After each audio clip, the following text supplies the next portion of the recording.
When you decide to sell a house with a private well, one thing to understand is that the well can create issues at several different points in the transaction. Part of what I do is help Minnesota homeowners prepare for those issues before the house ever goes on the market. That means identifying the things that are likely to come up, figuring out which ones are worth addressing ahead of time, and which ones are better off understood before spending any money. Your water may look clear, the pressure may be good, you may have been drinking it for years without a problem. But the well system, the water testing, or the buyer's financing can still create a surprise, and a small issue can become a much more expensive or disruptive one once you're trying to keep a closing on schedule. I'm Ed Hayter. I'm a realtor, broker, and a general contractor, and this video is part of my Things That Fail a Home Inspection series. We've already looked at septic systems, and today we're moving on to private wells. Technically, just like the septic system, this may not be something the home inspector actually fails. The issue may come from a separate well evaluation, laboratory water testing, Minnesota well disclosure requirements, or even the buyer's mortgage company. The goal of this series is to help sellers understand those issues before they become a surprise during this transaction. Before we get into what can go wrong, it helps to understand that people often use the phrase well inspection to mean several different things. A normal home inspector may run water, observe the pressure, and look at the visible parts of the system. A licensed well contractor can evaluate the well and its mechanical components more directly. A laboratory water test answers a different question. What is in the water sample that was collected? And the buyer's lender or loan program may have its own testing or documentation requirements. Those are different things with different purposes, and passing one does not automatically mean you've satisfied all the others. Here in Minnesota, sellers must disclose the number, location, and status of known wells on the property. That includes wells used for drinking water, irrigation, livestock, or other purposes, not just the well connected to the kitchen sink.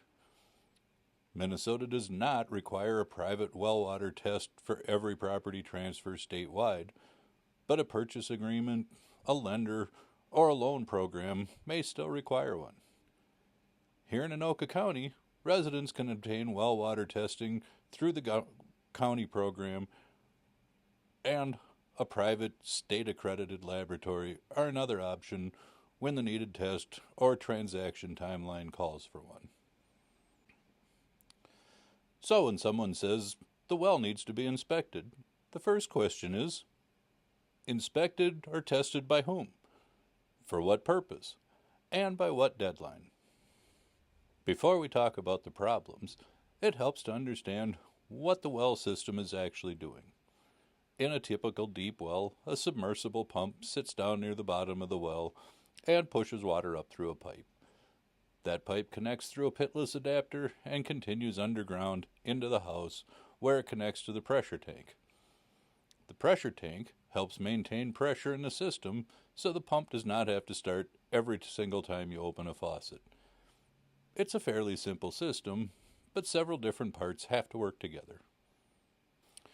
Not every private well is a deep drilled well. There are also shallow wells, including sandpoint wells, and one question that comes up is whether having a shallow well automatically creates a problem when you sell. It does not. A house can absolutely be sold with a shallow well, but an older shallow well may raise more questions about water quality, water supply, its condition, and what the buyer's lender is willing to accept. Older sandpoint wells can also be difficult to service because not every contractor works on them. So the important question is not simply whether the well is shallow or deep, it's whether it works properly, whether the water tests acceptably, and whether it meets the requirements of the transaction. And if you have other older wells, don't assume it no longer matters just because it's not the main source of drinking water, some properties have additional wells that are still used for irrigation, gardening, livestock, or other uses. I've worked with properties that had several old shallow wells that had been there for generations and nobody really thought much about them until it was time to sell. That is when the question becomes, how many wells are on the property? Where are they? And is each one in use, not in use, or properly sealed? A well that's still in use may simply need to be accurately disclosed. A well that is not in use may need a maintenance permit, may need to be put back into service, or may need to be properly sealed by a licensed well contractor. Another part of the system that homeowners often overlook, it's the pressure tank. Inside the pressure tank is an air chamber separated from the water by a bladder. That stored air pressure allows the system to supply some water without making the well pump start every time you open a faucet. But if that bladder fails or the tank becomes waterlogged, the pump can begin turning on and off much more frequently than it should. This is called short cycling. The tricky part is that with a typical deep well, the pump is down near the bottom of the well, so you normally can't hear it cycling from inside the house. One of the easiest clues is to watch the pressure gauge. If the pressure drops as soon as you turn on a faucet and the pump starts almost immediately, then shuts off after only a short run, that can be a sign the pressure tank is not doing its job. Sometimes the homeowner does not realize there's a problem until all of that short cycling contributes to the pump failure. So, when someone says, "My well works fine," that can mean a few different things. There are really three separate questions. Does the well system itself work properly? Does the water pass whatever testing is required? And does the well meet the requirements of the buyer's financing? Those sound like the same thing, but during a real estate transaction, they can be very different questions. A normal home inspector may run the water, observe the pressure, and look at the visible parts of the system. They may notice obvious problems, but that is not the same thing as a complete well evaluation by a qualified well professional, and it is not a laboratory water test. So it's entirely possible for the normal home inspection to look fine and for a different issue with the well to show up later. The next issue is water quality. Clear water is not necessarily test-passing water. Depending on the property and the financing, private well testing may include bacteria, nitrate, lead, or other contaminants. The exact requirements can vary, but this is where sellers can get a surprise. You may have lived in the house for years without noticing a problem, and suddenly a laboratory water test becomes part of the sale. And this is where the mortgage company can enter the picture. Depending on the loan program and lender, the buyer may be required to provide a water test or other information about the well before the loan can close. With conventional financing, a water test may or may not be required. That can depend on the lender, the underwriter, the property, or other circumstances. FHA, VA, USDA, and some other loan programs may have more specific private well requirements, and the lender still has to confirm exactly what applies to that transaction. This is why it can feel like it comes out of nowhere. The home inspection might be done, negotiations are finished, and then the lender steps in and asks for another test or a document. So a seller should not assume that the normal home inspection went well and the well is done. If you own a Minnesota house with a private well and you're thinking about selling, I've put together a private well seller checklist. It covers the records to gather, the questions to ask, and the well, water testing, and disclosure issues that can create problems before closing. You can get it through the link below or at edhater.com. If the water test or well evaluation does uncover something, that does not automatically mean you need a new well. The first step is figuring out what the problem actually is. Sometimes The solution may be just disinfecting the system and retesting. Other times, it might be a plumbing issue, a pressure tank problem, a treatment issue, or something that needs to be evaluated by a licensed well contractor. One of the advantages I have is a network of professionals I've worked with for years. I have an experienced well contractor, plumbers, and water treatment specialists. Depending on the problem, I can help point you towards the right professional instead of just guessing who to call. So, what should you actually do before putting the house on the market? I'm not suggesting that every seller should immediately order every possible well inspection or water test, but I would want to know what type of well I have and where it's located. I'd want to know whether there are any additional wells on the property and whether each one is in use, not in use, or sealed. I'd gather the well construction record, prior test results, repair records, and any sealing or maintenance permit records I have, and I would want to know about any existing problems with the pump, the pressure tank, water quantity, or water quality. The idea is not to start spending a bunch of money unnecessarily.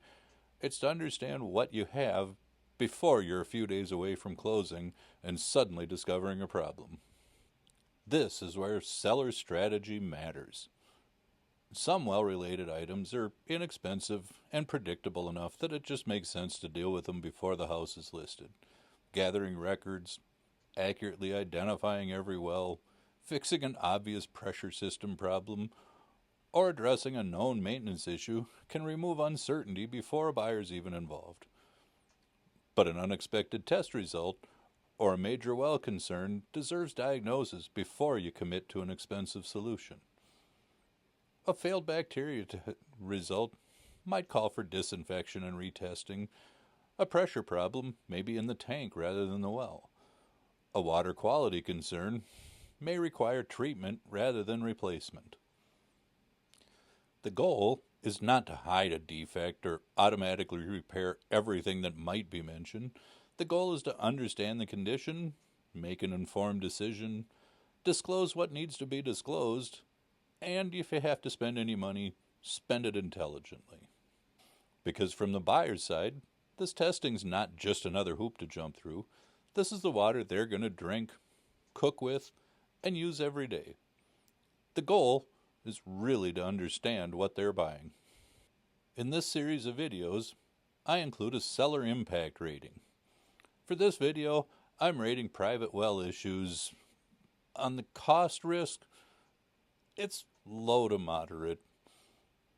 For the sale risk, we're going to call it moderate to potentially high.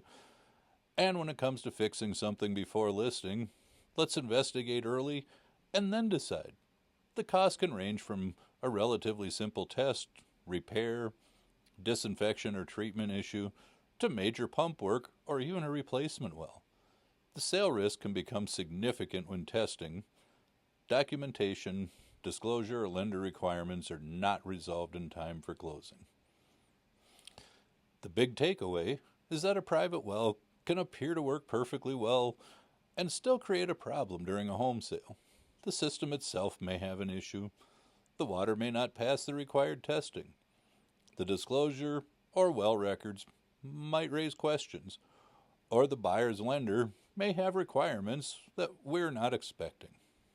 So if you're getting ready to sell a house in Coon Rapids, Blaine, Andover, anywhere in Anoka County, or around the North Metro, part of what I can help you do is figure out which of those issues are worth addressing before the house ever goes on the market.